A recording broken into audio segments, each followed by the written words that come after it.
வணக்கம் Gayathri ma'am, welcome to Sunday chat. எப்படி இருக்கிறீங்க? வணக்கம் தாமு சார், நல்லா இருக்கேன்.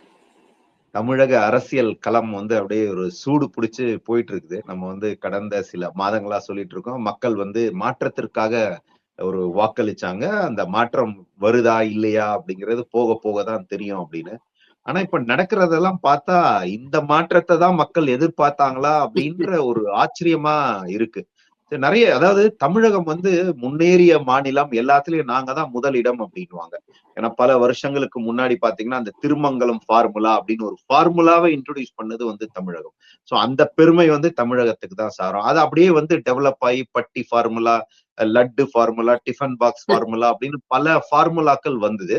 இந்த தேர்தல்ல கொஞ்சம் சந்தோஷப்பட்டோம். ஏன்னா தேர்தலுக்கு காசே கொடுக்காம, ஓட்டுக்கு காசே கொடுக்காம நிறைய எம்எல்ஏக்கள் செலவே பண்ணாம வெற்றி பெற்று எம்எல்ஏ ஆயிட்டாங்க அப்படின்னு. ஆனா அதை அப்படியே புரட்டி போட்டுடுச்சு இந்த தமிழக அரசியல் களம். அதாவது நீ எம்எல்ஏ ஆகி வந்துட்டீன்னா அப்பயும் உனக்கு ஒரு விலை இருக்கு அப்படின்றத சொல்ல ஆரம்பிச்சுட்டாங்க. இன்னைக்கு காசு கொடுக்காம எம்எல்ஏக்கள் வெற்றி பெற்றுட்டு வந்துட்டாங்க அப்படின்னு ஒரு சைடுல நம்ம பெருமைப்பட்டாலும் அதை இந்த அரசியல்வாதிகள் எப்படி மாத்துறாங்க அப்படின்றது ரொம்ப குறிப்பா நம்ம பார்க்கணும். ஏன்னா இப்ப அவங்க வெற்றி பெற்று வந்துட்டாங்க, ஆட்சி அமைச்சிட்டாங்க. ஆனா அந்த திராவிட கட்சிகள் நம்ம தொடர்ந்து சொல்லிக்கிட்டு இருக்கோம். அதை அவங்களால ஏத்துக்க முடியல, அதனால அவங்க நிறைய என்னெல்லாம் பண்ண முடியுமோ பண்ணிக்கிட்டே இருக்காங்கன்னு. இப்ப லேட்டஸ்டா நம்ம கேள்விப்பட்டது என்ன அப்படின்னா, ஒவ்வொரு எம்எல்ஏவையும், அதாவது தாவேகா எம்எல்ஏவை 35 கோடி கொடுத்து வாங்குறாங்க அப்படின்றத கேள்விப்படுறோம். இந்த ஒரு ஒரு அசிங்கம் தமிழ்நாட்டுலதான் நடக்கும் அப்படின்னு நான் நினைக்கிறேன். அதுக்காக 180 கோடி அளவுக்கு செலவு பண்றதா சொல்றாங்க. இன்னொரு ஒரு விஷயம் என்ன அப்படின்னா, மக்கள் ஒரு எம்எல்ஏவை தேர்ந்தெடுக்கிறாங்க அப்படின்னா அந்த எம்எல்ஏ மேல ஒரு நம்பிக்கை வச்சு அங்க ஒரு 10 பேர் 15 பேர் போட்டி போடுறாங்க. அதுல ஒருத்தரை தேர்ந்தெடுக்கிறாங்க அப்படின்னா மக்கள் அவங்களுடைய சேவை மக்களுக்கு தேவை அப்படின்றதுனால அவங்கள தேர்ந்தெடுக்கிறாங்க. ஆனா கொஞ்சம் கூட மனசாட்சியே இல்லாம வெற்றி பெற்ற ஒரு 15-20 நாளுக்குள்ள ஒரு 5-6 பேர் ரிசைன் பண்றாங்க. இதற்கு முன்னாடி அமைச்சர்களாக இருந்தவர்கள், பொறுப்புல இருந்தவர்கள் இப்ப திரும்ப ரிசைன் பண்றாங்க. அதாவது ஓகே, அவங்களுக்கு அந்த கட்சி பிடிக்கல, அந்த தலைமை பிடிக்கல அப்படின்னு நான் ரிசைன் பண்றேன் அப்படின்னு சொன்னா அதை கூட ஏத்துக்க முடியாது. ஏன்னா ஒவ்வொரு எலெக்ஷனும் நடக்கிற இடத்துல அரசாங்கம் எவ்வளவு ரிசோர்சஸ பயன்படுத்துது. சார், அரசாங்க ரிசோர்ஸ் மட்டும் இல்ல சார், பொதுமக்களுடைய வரி பணம் எவ்வளவு செலவாகுதுன்னு நீங்க பாருங்க. அப்போ கண்டிப்பாக இங்க குதிரை பேரம் நடக்குது அப்படிங்கிறது உண்மையாகுது. அந்த குதிரை பேரத்துக்கு இவங்க எல்லாருமே தகுதியா இருந்தவங்க தான் அப்படிங்கறத அவர்களுடைய செயல்கள் ப்ரூவ் பண்ணுது. அது மட்டும் இல்லாம எல்லாரும் ஒண்ணு போல இந்த தேஞ்ச ரெக்கார்டுன்னு சொல்லுவோம்ல, அந்த மாதிரி ஒன்னே ஒண்ணு சொல்றது என்ன, எடப்பாடியார் சரியில்லை, இப்படி இருந்தது அப்படி இருந்தது. வைகோ அவர்கள் கேட்கவே வேண்டாம். அவங்க அங்க இருக்கும்போது நான் ஸ்டாலினை முதல்வராக்குவதுதான் எங்களுடைய இதுன்னாரு. தங்களுடைய சுயமரியாதையை விட்டு கொடுத்து இந்த தனக்கு எம்பி சீட்டு கொடுக்கலனாலும் நாங்க அவங்களை ஆதரிப்போம்னு சொன்னாங்க. இதுல முக்கியமா மக்கள் புரிஞ்சுக்க வேண்டியது, இத்தனை நாள் அதாவது திமுகவை புரிஞ்சுக்கிறதுக்கு 3 வருஷம் 2.5 வருஷம் 4 வருஷம் ஆச்சு அப்படின்னா இவங்களை 2 மாசத்திலேயே இவங்களால புரிஞ்சுக்க முடியுது. இந்த இடைத்தேர்தல்கள்ல இந்த மக்கள் வாக்குகளா கொடுத்தாங்க அப்படின்னு சொன்னா அவங்களுக்கு உண்மை நிலவரம் இங்க நடக்கிறது புரியுது அப்படின்னு நம்ம எடுத்துக்கலாம். அதாவது மக்கள் இத புரிஞ்சுக்கணும். நீங்க ஒரு மாற்றத்திற்காக வாக்களிச்சுங்க, ஆட்சி மாற்றம் நடந்தது, எல்லாம் கரெக்ட். ஆனா இந்த அரசியல்வாதிகள் எப்படி மக்களை ஒரு அவங்க ஒரு முட்டாள்கள் அப்படின்னு நினைச்சிருக்கிறாங்க அப்படின்னு பாருங்க. நீங்க சொன்னீங்க, அதாவது மக்களுடைய வரி பணம் எவ்வளவு செலவாகுதுன்னு. ஒவ்வொரு எலெக்ஷனுக்கும் எத்தனை ஐஏஎஸ் எத்தனை ஐபிஎஸ் அதிகாரிகள் போய் அங்க வேலை செய்யறாங்க, எவ்வளவு காவல்துறை வேலை செய்யறாங்க, மத்திய அரசாங்கத்துல இருந்து பாதுகாப்புக்காக வராங்க. சோ இந்த ரிசோர்சஸ் எல்லாம் நிறைய நல்லதுக்கு நம்ம பயன்படுத்த முடியும். அப்படி எல்லாம் பண்ணி நீங்க வெற்றி பெற்று வந்த உடனே உங்களுடைய ஒரு தனி நபருடைய சுய நலத்துக்காக ஜஸ்ட் லைக் தட் நீங்க போய் ரிசைன் பண்ணிட்டு நான் பொது வாழ்க்கையை விட்டு வெளியில போறேன், இல்ல அரசியல் கட்சியில இருந்து என்னால மக்களுக்கு நல்லது செய்ய முடியல, நான் என் பகுதி மக்களுக்கு நான் வீட்டுல உட்கார்ந்தே செய்யறேன்னு சொன்னா கூட ஏத்துக்க முடியாது. பட் ஆனாலும் அதை நம்ம கன்சிடர் பண்ணலாம். ஆனா நீ ரிசைன் பண்ணிட்டு 1 மணி நேரத்துல 2 மணி நேரத்துல இன்னொரு கட்சியில போய் திரும்ப சேரற, அந்த கட்சியும் இவங்களை சேர்த்துக்குது அப்படின்னா அந்த கட்சி வந்து என்ன பிரின்சிபல்ஸ் வந்து அவங்க ஃபாலோ பண்ணுவாங்க. இப்ப கண்டிப்பா. வந்து அமைச்சர்கள் வந்து போய் சேர்றாங்க. இதே அமைச்சர்கள் அந்த கட்சியில இருக்கும்போது அது வந்து ஒரு தீய சக்தின்னு சொல்றீங்க. அங்க வந்து அவங்க மேல வந்து வழக்குகள் இருக்கு. அவங்கள வந்து அவங்களுடைய வருமானத்துக்கு அதிகமா பல கோடி அளவுல வந்து சொத்துக்கள் சேர்த்திருக்கிறாங்க. அப்படி இருக்கவங்கள உங்க கட்சிக்கு வந்ததுக்கு அப்புறம் நீங்க என்ன நடவடிக்கை எடுப்பீங்க? என்ன மாற்றத்த மக்களுக்கு நீங்க வந்து குடுக்க சூப்பரா போறீங்க? ஒரு இத சொன்னீங்க மக்கள் சார். யோசிக்கணும்ல. இததான் வந்து இவர் சொல்ற அனிதா ராதாகிருஷ்ணனுடைய அரெஸ்ட் அப்போ அவர் சொல்றாரு, என்ன தாவேகாவுக்கு கூப்பிட்டாங்க, நான் போலங்கிறதுனால என்ன வந்து என்ன அவதூறு வழக்குல அரெஸ்ட் பண்ணாங்கன்ட்டு. இதுல 2 விஷயம் நீங்க பார்க்கணும். ஒண்ணு வந்து அவதூறு வழக்கு, அதாவது அவதூறாக பேசினால் நீங்க கம்ப்ளைண்ட் கொடுங்க, விசாரிங்க. அரெஸ்ட் பண்ண வேண்டிய அளவுக்கு அது வந்து ஒரு கிரிமினல் அஃபென்ஸ் இல்ல அப்படிங்கிறது எல்லாருக்குமே தெரியும். சட்டம் படிச்சவங்களுக்கு தெரியும், பொதுமக்களுக்கு கூட தெரியும். ஆனால் கடந்த அரசு ராத்திரி 2 மணிக்கு போய் அரெஸ்ட் பண்றது, 4 மணிக்கு போய் அரெஸ்ட் பண்றதுன்னு இருக்கும். அதே பாணியை தான் இவர் வந்து அனிதா ராதாகிருஷ்ணன் அங்க போய் அவருடைய தொகுதியில பேசிக்கிட்டு இருக்கும்போது அந்த பொது பகுதியில வச்சு இவர் போய் கூட்டிட்டு வந்து அரெஸ்ட் பண்றது அப்படிங்கிறது இருக்கு இல்லையா? அப்ப எந்த இடத்துலயும் உங்களுக்கும் இதற்கு முந்தி இருந்த திமுகவுக்கும் எந்த வேறுபாடும் இல்ல அப்படிங்கிறது உங்களுக்கு புரியுது.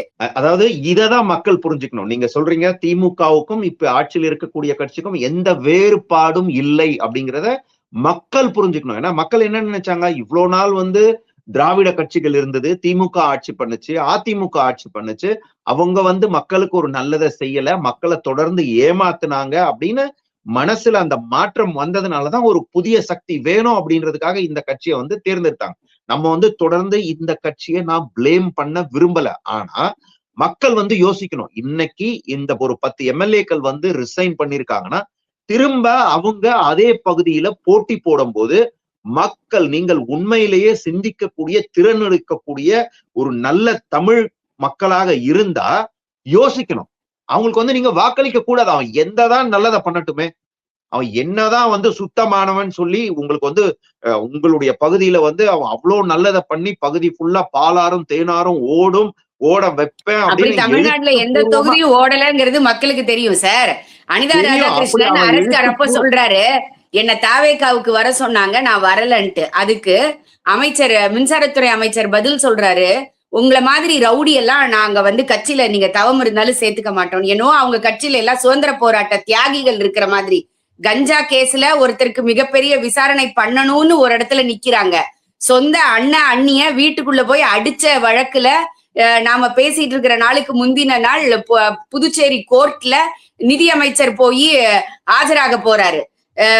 ஸ்ரீவைகுண்டத்துல பெண் பாலியல் வழக்குல அங்க இருக்கக்கூடிய எம்எல்ஏ மேல கம்ப்ளைண்ட் சொல்றாங்க. இப்படி உங்க கட்சியில ஜாதிகள் பார்க்கல, நாங்க சமூக நீதி, அஞ்சலையம்மாள், பெரியார் அப்படின்னு பேசினவங்கல்ல ஒருத்தர் சொல்றாரு. நீங்க அதுக்கு முன்னாடி இருந்த அந்த அமைச்சரோட வீடியோவை நீங்க பார்த்திருப்பீங்க. அவர் சொல்றாரு, நான் வந்து ஒரு நம்ம ஜாதி வெறியன், நான் ஜாதிய வந்து பாக்குறது இல்ல, நான் ஜாதி வெறியன் அப்படின்னு பேசுற வீடியோ இருக்கு. அவர் அமைச்சராக இருக்கிறார். இதே இதுதான் இன்னைக்கு எந்த வன்னியரசு வந்து RSS பெற்றெடுத்த குழந்தைன்னு சீமானையும் விஜயையும் சொன்னாரோ, அந்த ஓடிப்போன கோழைன்னு சொன்னாரு. கரூர் விஷயம் வரும்பொழுது நான் அந்த வீடியோக்கள் இருக்கு, இன்னைக்கும் நீங்க பொது வெளியில பாப்பீங்க. வன்னியரசு சொல்றாரு ஓடிப்போன கோழை அப்படின்னு. ஆனா இன்னைக்கு அதே அமைச்சரவையில இன்னைக்கு அமைச்சரவை கிடைச்ச உடனே இவங்க எல்லாம் தூய சக்தி தீய சக்தி ஆயிடுச்சு, தீய சக்தி இல்ல தூய சக்தி ஆயிடுச்சு. இங்க இருந்து அங்க வந்தா அவங்க எல்லாம் தூய சக்தி, எய்தாப்ல இருக்கிற வரைக்கும் இவங்க தீய சக்தின்னு விஜய் ஆட்கள் சொல்லுவாங்க. இதுதான் இங்க நடந்துகிட்டு இருக்கிற அக்கப்போரான விஷயம் பார்ப்போம். ஏன்னா நம்ம வந்து குறை சொல்லணுங்கிறதுக்காக ஒருத்தரை குறை சொல்லல சார். கடந்த ஆட்சியில உங்களுக்கு தெரியும், தேசிய கல்விக் கொள்கையை தமிழ்நாடு எதிர்த்தது. சரி, ஓகே, நீ அதோட பெட்டரா ஒண்ணு கொடு. ஏன்னா டெல்லியில வந்து அவங்க தேசிய கல்விக் கொள்கையை அக்செப்ட் பண்ணல. ஆனால் அங்க இருக்கக்கூடிய கவர்மெண்ட் ஸ்கூல்ல போய் பாருங்க, அங்க இருக்கக்கூடிய போர்டு, அந்த ஸ்டேட் போர்டோட எஜுகேஷன் சிலபஸ போய் பாருங்க. அப்படி இருக்கும்போது இங்க மாநில கல்விக் கொள்கைன்னு ஒண்ணு நாங்க கொண்டு வர போறோம்னு சொல்லி அதுக்கு 14 பேர் கொண்ட குழு போட்டு, உங்களுக்கு ஞாபகம் இருக்கும் அப்படின்னு நினைக்கிறேன், நானு குமரேசன் கமிட்டி நினைக்கிறேன், அவர் மேல நீதியரசர் தலைமையில ஒரு கமிட்டி போட்டாங்க. 4.5 வருஷம் இருந்து அத வந்து சப்மிட் பண்ணாங்க. ஆனால் மாநில கல்விக் கொள்கையை இம்ப்ளிமெண்ட் பண்ணல. இந்த அரசு வந்த உடனே பள்ளிக்கல்வித்துறை அமைச்சர் சொல்றாரு, நாங்க வந்து சந்துரு அவர்கள் சொன்னதை எடுத்துப்போம், அங்க மாநில கல்விக் கொள்கையில என்ன இருக்குன்னு பார்ப்போம்னு. நீங்க கடந்த 2 நாளைக்கு முன்னாடி நீங்க பார்த்திருப்பீங்க, இந்த அரசு மறுபடியும் நாங்க ஒரு கல்விக் கொள்கையை கொண்டு வரோம் அப்படின்னு சொல்லிட்டு 14 பேர் கொண்ட மயில்சாமி அண்ணாதுரை அவர்களுடைய தலைமையில ஒரு குழுவை போடுது.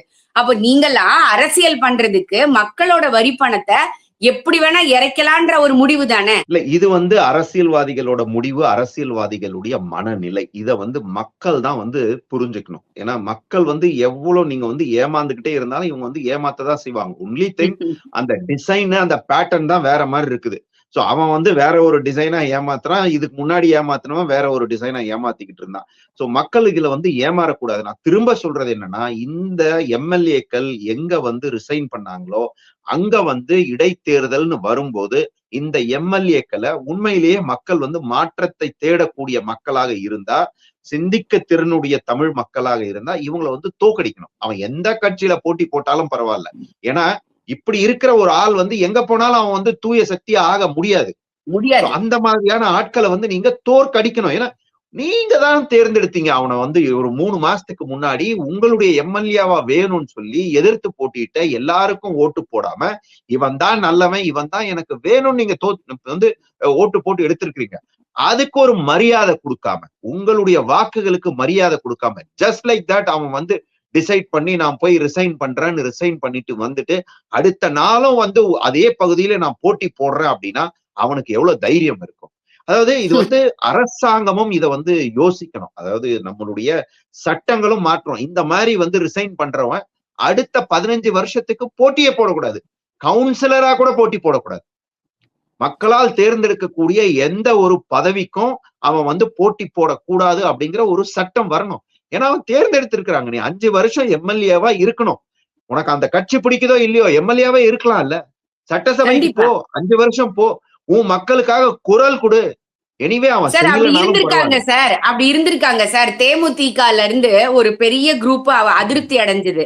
ஆனால் அவர்கள் அதிமுக பக்கம் போகாம, மஃபாய் பாண்டியராஜன் சார் உட்பட நான் சொல்றேன், அவர் வந்து அதிருப்தி எம்எல்ஏவாவே 5 வருஷத்தை அவர் கழிச்சாரு. தேமுதிகல இருந்து வெளியில போல. அதற்கு பிறகுதான் அவர் வந்து அதிமுகவுக்கு போனார். அடுத்த எலெக்ஷன் வரும்பொழுது அவர் வந்து இந்த கட்சியில இருந்து ராஜினாமா பண்ணி அடுத்த எலெக்ஷன்ல ஏடிஎம்கேக்கு போனாரு. இதுல கூட ஒரு நியாயம் அப்படின்னு பார்க்க முடியும். நம்ம ஏன் வந்து தாவேகா இஸ் ஈக்குவல் டு டிஎம்கேன்னு சொல்றோம்னா, நீங்க ஆளுநரை நம்ம கடந்த 2 வாரத்துக்கு முன்னாடி பேசும்போது பேசணும், ரொம்ப நாளைக்கு அப்புறம் ஆளுநருடைய உரை வந்து முழுசா முடிஞ்சிருச்சு, ஒரு உரிய மரியாதையோட இருந்தது அப்படின்ட்டு. நாங்கெல்லாம் அப்படி மரியாதைகள்லாம் எங்களை சொல்லிடாதீங்க, அதுக்கும் எங்களுக்கும் எந்த சம்பந்தமும் கிடையாது, நாங்க எந்த விதத்திலையும் திராவிட கட்சிக்கு குறைஞ்சவங்க கிடையாது அப்படிங்கிறத அடுத்து ப்ரூவ் பண்ணிட்டாங்க. நீங்க ஒரு 4 நாளைக்கு முன்னாடி பார்த்திருப்பீங்க, ஆளுநர் அவர்கள் மதுரைக்கு ஒரு விசிட் போறாரு. விசிட் போகும்பொழுது போற வழியில அது அதாவது ஒரு பிரைவேட் காலேஜோட ஒரு நிகழ்ச்சிக்கு போறாரு. அங்க வந்து இந்த சௌராஷ்டிர மக்கள் இருக்காங்க இல்லையா, அவர்கள் எல்லாரும் ஏன்னா மதுரையில தான் அவங்க அதிகமாக அந்த பாப்புலேஷன் இருக்காங்க, அவங்க ஒரு விழா எடுத்திருக்கிறாங்க. அங்க போறாங்க, வேர்களை தேடி அப்படின்ற ஒரு ப்ரோக்ராம். இது கடந்த 7-8 வருஷமாகவே நடந்துகிட்டு இருக்கிற ப்ரோக்ராம். அதற்கு முன்னாடி RN ரவி சார் இருந்தப்பவும் இந்த நிகழ்ச்சி வந்து நடந்திருக்குது. அவர் ஒரு கவர்னராக அழைக்கப்பட்டிருக்கிறார். அவர் போறார். போற வழியில வைகை ரிவரை பார்த்துட்டு அவர் சொல்றாரு, இது என்ன தண்ணியே இல்லையே, தண்ணி இருந்தா தானே அது ரிவர், இளைஞர்கள் எல்லாம் இதுல வந்து நாட்டம் செலுத்தணும், இளைஞர்கள் நினைச்சாங்கன்னா இதெல்லாம் மாத்த முடியும், அவர்கள் அதுல கவனம் செலுத்தணும், அரசு அதுக்கு ஒத்துழைக்கணும். அப்படி இல்லாத பட்சத்துல கவர்னர் அலுவலகமே உங்களுக்கு சப்போர்ட் பண்ண தயாராக இருக்கு. இது யாரு வேணா சொல்லுவாங்கங்க. சார் என் பையன் நல்லா படிக்கிறான் சார், நீங்க என் வீட்டுக்கு வரீங்க, அப்ப நீங்க சொல்றீங்க, ஏய் நீ நல்லா படுறா, உங்க அம்மா அப்பா உன்னை வந்து இந்த கோர்ஸ் படிக்க வைக்கலன்னா கூட பரவாயில்ல, அங்கிள் சொல்றேன். இது என்னன்னா சப்போர்ட்டிவ் பண்றது, நீ நல்லா இருக்கியா, நான் உனக்கு சப்போர்ட் பண்றேன் அப்படிங்கிறது. உடனே வந்து திமுகல இருந்து ஒரு அறிக்கை வருது, ஆளுநருடைய இது வந்து அவருடைய ஆட்சி நடக்குது, உங்களுடைய கையாளாகத்தனம் ஆயிடுச்சு. அவர் சர்க்கியூட் ஹவுஸ்க்கு போறாரு. யூஸ்வலா யாரு வந்தாலும் கலெக்டர்கள், அந்த இடத்துக்கு ஒரு அமைச்சர்கள் வராங்க அப்படின்னா கலெக்டர்கள் வந்து பாப்பாங்க. அது எப்படி அந்த கலெக்டர்கள் வரப்போச்சுன்னு பேச உடனே ஆலினால் அழகுராஜா நிர்மல்குமார் வந்து உடனே பேட்டி சொல்றாரு, வந்து ஆளுநருக்கு வந்து நிர்வாகத்தில் தலையிட எந்த உரிமையும் இல்லை. எப்படி நீங்க இத சொல்றீங்கன்னு எனக்கு புரியவே இல்லையே. உங்களுடைய கோப்புகள், நீங்க ஒரு மசோதா போட்டீங்கன்னா அதுக்கு சைன் பண்ணக்கூடிய அத்தாரிட்டி யாரு? இங்க ஒரு சட்ட நிர்வாகம் நடக்குது, ஒரு லா அண்ட் ஆர்டர் பிரச்சனை வருது அப்படின்னா முதல்ல கேட்கக்கூடியது தலைமை செயல் அதிகாரிய கூப்பிட்டு பேசக்கூடிய உரிமை அவருக்கு இருக்கா இல்லையா? தலைமை செயல் அதிகாரிகளுக்கு கீழே தானே கலெக்டர்கள்லாம் வராங்க. அப்படி இருக்கும்போது அவர் ஆய்வே செஞ்சிருந்தால் கூட தப்பில்லை. ஆனால் அவர் ஆய்வே செய்யலன்னு கலெக்டரே சொல்றாரு. அவங்க சாதாரணமா வந்தாங்க, விசாரிச்சுட்டு இருந்தாங்க, நாங்க ஒரு மரியாதை நிமித்தமா போனோம்ட்டு. அப்படியே விசாரித்தாலும் தப்பில்லை. ஆனால் திருப்பரங்குன்றத்துல மக்களை ஏமாத்தி அங்க ஜெயிச்ச எம்எல்ஏ அண்ட் இன்னைக்கு அமைச்சரா இருக்கக்கூடிய நிர்மல்குமார் சொல்றாரு, ஆளுநருக்கு எந்த அதிகாரமும் இல்லை, தலையிடக்கூடாது. அது மட்டும் இல்ல, இதே அரசுலதான் 4 நாளைக்கு முன்னாடி திருப்பரங்குன்றம் மலை இன்னைக்கு ஆர்கியாலஜிக்கு கீழே இருக்குது. காலம் ஃபுல்லா அது தெரியும். அது இங்க அங்க இருக்கக்கூடிய முருகனுக்கு சொந்தமான திருப்பரங்குன்றம் மலை அப்படின்னு சொல்லிட்டு அதுல வேறுபாடுகள் இருக்கு அப்படின்னு சொல்லி திருப்பரங்குன்றத்துல, அதாவது இந்த விஷயத்தை பொறுத்த வரைக்கும் அவங்க என்ன சொல்லுவாங்க, கோர்ட்டுடைய ஆணையை நாங்க மதிக்க மாட்டோம். ஆனா மற்ற இடத்துல கேட்கும்போது ஒரு யூஜிசியுடைய பிரதிநிதி வராங்க அப்படின்னா யூஜிசி அடுத்து இதுவும் வருது. நாங்க அதே எந்த ஆளுநர் வேண்டான்னு சொன்னாங்களோ அந்த ஆளுநரை போய் பார்த்து சுமூகமா நம்ம நடந்துக்கலாங்க. இந்த விசி அப்பாயின்மெண்ட் எல்லாம் அப்படியே இருக்கு இல்லையா, 12 யூனிவர்சிட்டிக்கு மேல அந்த விசி அப்பாயின்மெண்ட்ல நம்ம 2 பேரும் சுமூகமா போயிருவோம். சுமூகமா போறதுன்னா என்ன, போன அமைச்சரவை யூஜிசியுடைய ரெப்ரசன்டேட்டிவ இருக்க விட மாட்டோம்னாங்க. அங்கதான் பிரச்சனை வந்துச்சு.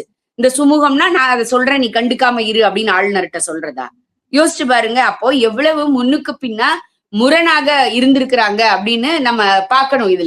இததான் நம்ம தொடர்ந்து வலியுறுத்திக்கிட்டே இருக்கிறோம். ஒரு இடத்துல கோர்ட்டு சொன்னதை அப்படியே செய்வோம், ஒரு இடத்துல கோர்ட்டு சொன்னாலும் நாங்க செய்ய மாட்டோம்.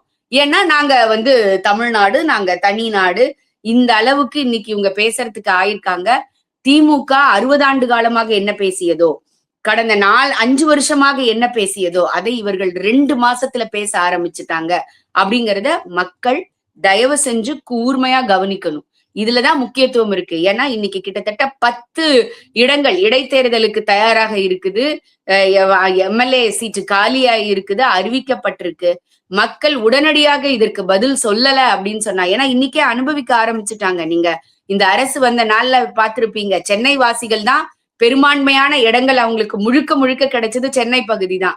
அந்த சென்னை பகுதியில பெரம்பூர்ல இருந்து நார்த் சென்னையில இருந்து மக்கள் எப்படி எலக்ட்ரிசிட்டிக்கு இன்னைக்கு வரைக்கும் அவதிப்பட்டு இருக்காங்கன்னு உங்களுக்கு நான் இருக்கக்கூடிய பகுதியிலயும் ஒரு நாளைக்கு குறைஞ்சது 2 மணி நேரத்துக்கு மேல பவர் கட் ஆயிட்டு தான் இருக்கு. ராத்திரி பவர் கட் ஆகுது, பகல் கட் ஆகுது, இப்படிதான் இருக்குது இங்க இருக்கக்கூடிய நிலைமை. இத மக்கள் புரிஞ்சுக்கணும். இல்ல நிச்சயமா மக்கள் இத யோசிக்கணும். அதாவது ஆளுநரை பத்தி நீங்க சொல்றீங்க, அதாவது அரசியல்வாதிகள் கொஞ்சமாவது ஓகே, அவங்களுக்கு படிப்பறிவு இல்லைன்னா கூட பரவாயில்ல, ஸ்கூல் பக்கம் போகாதவங்க கூட நீங்க மக்கள் தேர்ந்தெடுத்தா அவர் எம்எல்ஏ ஆகலாம், அவர் அமைச்சர் ஆகலாம், அதுல தப்பே இல்லை. ஆனா அந்த அவருடைய பேசுற பேச்சுக்கு அவர் தான் பொறுப்பு அப்படிங்கறத அந்த ரெஸ்பான்சிபிலிட்டிய அவங்க எடுத்துக்கிறாங்களா இல்லையான்னு தெரியல. அதாவது ஆளுநர் எங்கேயுமே போகக்கூடாது, ஆளுநர் எதையுமே பண்ணக்கூடாது. இன்னொருத்தர் நீங்க சொன்ன வன்னி அரசு சொல்றாரு, ஐஏஎஸ் ஐபிஎஸ் அதிகாரிகளுக்கு நான் வார்னிங் கொடுக்குறேன், அவர் நாளைக்கு கூப்பிட்டாருன்னா யாருமே அங்க போக கூடாது, அப்படியே கூப்பிட்டு போனா உங்களுக்கு நாங்க வார்னிங் லெட்டர் கொடுப்போம். என்ன பேசுறாங்கன்னு தெரியல. இவங்க எல்லாம் ஏதோ மக்கள் தேர்ந்தெடுத்து ஒரு லக்ல இல்ல 5 வருஷத்துக்கு அப்புறம் அவனுக்கு அந்த பொசிஷனே கிடையாது. ஐஏஎஸ் ஐபிஎஸ் அதிகாரி அவன் 58 வயசு 60 வயசு இருக்க வரையும் அதுலதான் இருக்க போறான், அரசாங்கத்துலதான் வேலை செய்ய போறான். அவனை இவங்க மிரட்டுறாங்க. அப்ப என்ன நினைக்கிறாங்க இவங்க, ஆளுநர் ஹவுஸ் அரெஸ்ட் பண்ணி வச்சிருவாங்க, இவங்க சொன்னாங்கன்னா அவர் வெளியில வரணும், இவர் சொல்ற இடத்துக்கு அவங்க போகணும், இவங்க சொல்றத பேசணும், எதன அவர் ஒரு வீட்டுல அடைக்கப்பட்ட கைதி மாதிரி இருக்கணும்னு நினைக்கிறாங்களா அப்படின்னு தெரியல. அவர்தான் ஆளுநர், அவர்தான் முதன்மையானவர், ஸ்டேட் ஆளக்கூடியவர் அவர்தான். அது அவர் அரசாங்கத்தால் நியமிக்கப்பட்டவர், நீங்கள் மக்களால் தேர்ந்தெடுக்கப்பட்டவர். உங்களுக்கு 5 வருஷம் தான் லிமிட். அவர் அரசாங்கம் எவ்வளவு நாள் சொல்லுதோ அவ்வளவு நாள் அந்த பதவியில இருக்கலாம். பிரசிடென்ட் அவரை 15 வருஷமா நீ தமிழ்நாட்டு ஆளுநரா இரு அப்படின்னா அவர் அங்கதான் இருப்பார். நீ 5 வருஷத்துக்கு அப்புறம் நீ ஓடி போனோம், உனக்கு வேற வழியே கிடையாது. நீ சட்டசபையில எல்லாரும் சேர்ந்து நீங்க இருக்கிற அந்த 234 பேரும் சேர்ந்து நீங்க ஒரு சட்டத்தை ஏற்றுறீங்க. 234 பேர் நம்பர் அதிகம் தானே, ஆளுநர் ஒருத்தன் தானே, நீங்களே சைன் பண்ணி நீங்களே சட்டத்தை ஏற்ற வேண்டியதானே. ஏன் பொட்டியை தூக்கின்னு பைய தூக்கின்னு அங்க போறீங்க அவர்கிட்ட? 200 பேர் ஓகே சொன்னாலும் உங்களை கடைசியா ஓகே பண்ண வேண்டியது அவர் ஒருத்தரும் தானே அங்க போறீங்க. அப்ப அவருக்கு எந்த ஒரு பவர் அம்பேத்கரை வச்சு இவங்க எல்லாம் பொழப்பு நடத்துறாரோ அந்த அம்பேத்கருக்கு இவங்க இப்படி எல்லாம் இருப்பாங்கன்னு முதல்லயே தெரிஞ்சிருக்கு சார். அதனாலதான் அவ்வளவு அழகா ஒரு கான்ஸ்டிடியூஷனை வந்து அவர் டிசைன் பண்ணிருக்காரு. ஒரு சுப்ரீம் கோர்ட் ஜட்ஜா பிரசிடென்ட் வந்து அவருக்கு பதவி பிரமாணம் செய்யணும். ஒரு பிரசிடென்டா அவருக்கு வந்து சுப்ரீம் கோர்ட் ஜட்ஜு வந்து பண்ணி வைக்கணும். ஒரு ஆளுநருக்கு இவங்க பண்ணணும். எவ்வளவு அழகான ஒரு அரசமைப்பை வந்து உருவாக்கி இருக்காரு பாருங்க. அப்ப அவருக்கு எவ்வளவு பெரிய விஷன் இருந்திருக்கு. இவங்கெல்லாம் இன் ஃபியூச்சர்ல இப்படிதான் இருக்க போறாங்க. அப்ப ஒரு குதிரைக்கு கடிவாளம் போடுற மாதிரி ஒரு சட்டம் இருக்கணுங்கிறதுனாலதான் இது நடந்திருக்கு. இல்ல நீங்க வந்து அம்பேத்கருக்கு அவ்வளவு பெரிய விஷன் இருந்ததுன்னு சொல்றதை விட நான் வேற மாதிரி திங்க் பண்றேன். இன்னொரு 60 வருஷம் 70 வருஷத்துக்கு அப்புறம் இவ்வளோ திருடன்க உருவாகுவாங்க நம்ம ஊர்ல அப்படின்னு இந்த திருட்டுத்தனத்தை முன்னாடியே கணிச்சு இப்படி வந்து ஒரு சட்டத்தை ஏற்றி இருக்கிறாரு. இப்ப இன்னொரு அம்பேத்கர் வேணும். இப்ப இருக்கக்கூடிய இந்த சோசியல் மீடியா உலகத்துல, இந்த ஆர்டிபிஷியல் இன்டெலிஜென்ட் உலகத்துல இப்ப கரண்டா இருக்கிற திருடன் அடுத்த 5 வருஷம், அடுத்த 10 வருஷம், அடுத்த 20 வருஷம், அடுத்த 25 வருஷத்துல எப்படியெல்லாம் இம்ப்ரூவ் ஆவான்னு தெரிஞ்சு நிறைய சட்ட திருத்தங்களை கொண்டு வரணும். அதாவது இப்ப இருக்கிற சட்டத்துல அப்படியே ஒரு 360 டிகிரி சேஞ்சஸ் கொண்டு வரணும். அம்பேத்கர் எப்படி 60-70 வருஷத்துக்கு முன்னாடி இன்னைக்கு எப்படி திருடன் இருப்பான்னு யோசிச்சாரோ அந்த மாதிரி ஒரு 10 மடங்கு மூளை இருக்கக்கூடிய ஒரு அம்பேத்கர் இல்ல, ஒரு 10 அம்பேத்கர் இன்னைக்கு வந்து தேவைப்படுறாரு. ஏன்னா இப்படிப்பட்ட திருடங்கள் மக்களை எப்படிலாம் ஏமாத்துறாங்க பாருங்க. அதாவது நீ வெற்றி பெற்று வந்துட்டு 24 மணி நேரத்துல, ஒரு வாரத்துல நான் ரிசைன் பண்ணுவேன், வேற ஒரு கட்சியில போய் சேருவேன், திரும்ப வந்து நான் போட்டி போடுவேன், திரும்ப வந்து எம்எல்ஏ ஆவேன் அப்படின்னு ஒரு தைரியம் இருக்கு. சட்டத்துல அவனுக்கு இடம் இருக்குன்றதுனாலதானே அவன் வந்து இந்த மாதிரியான வேலைகளை செய்யறான். சட்டத்திலேயே இடம் கொடுக்க கூடாது. அந்த மாதிரி பண்றவனுக்கு ஒரு 15-20 வருஷத்துக்கு கவுன்சிலரா கூட போட்டி போடுறதுக்கு தகுதி இல்லை அப்படின்றத அரசாங்கம் அறிவிக்கணும். அதே மாதிரி இந்த ஐஏஎஸ் அதிகாரிகளை, ஐபிஎஸ் அதிகாரிகளை, இல்ல நம்ம வந்து கவர்னரை, இல்ல பிரதமரை இப்படி எல்லாம் பேசக்கூடியவன் மேலையும் வந்து ஒரு நல்ல ஒரு ஸ்ட்ரிக்டான ஒரு ஆக்ஷன் இருக்கிற மாதிரி சட்டங்கள் வரணும். இது வந்து மக்கள் தான் யோசிக்கணும். நான் திரும்ப சொல்றோம், இந்த இடைத்தேர்தல்னு ஒண்ணு வந்ததுன்னா யாரெல்லாம் ரிசைன் பண்ணானோ அவன் திரும்ப போட்டி போட்டான்னா அவனை அவன் எந்த கட்சியில இருந்து போட்டி போட்டாலும் பரவாயில்ல, அவன் வந்து மகாத்மா காந்தியோட மகனாவே இருப்பேன் நானுன்னு சொன்னா கூட பரவாயில்ல, அவனை வந்து தோக்கடிக்க கூடிய ஒன்றுதான் மக்களுடைய நோக்கமா இருக்கணும். அப்படியான ஒரு செயலை செய்வாங்க. மீண்டும் ஒரு பெரிய ஒரு மாற்றத்தை கொண்டு வருவாங்க அப்படின்ற ஒரு நம்பிக்கையோட விடைபெறுவோம். ரொம்ப நன்றி மேடம். தேங்க்யூ.